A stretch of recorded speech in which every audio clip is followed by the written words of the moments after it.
Néder György vagyok, a Romix Webműhely Kft. Kitalálója, ügyvezetője, tulajdonosa.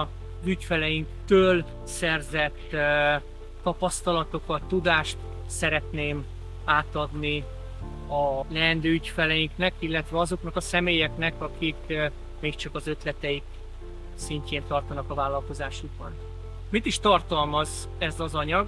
Azt raktuk össze, ami segít végigvinni a teljes folyamaton.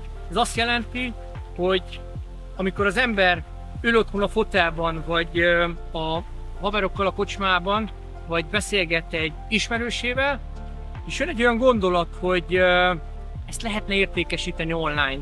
Ebből a pillanatból indulva végig tud minket vezetni a teljes folyamat.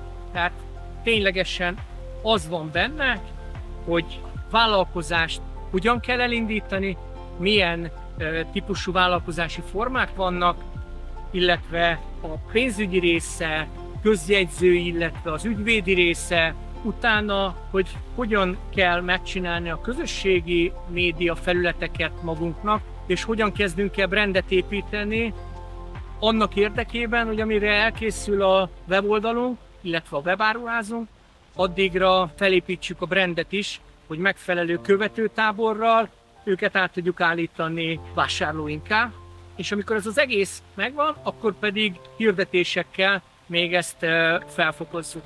Na, erről szól ez a tananyag, hogy ezt hogyan tudjuk megvalósítani nulla tudással és tapasztalattal. Keressetek minket bátran!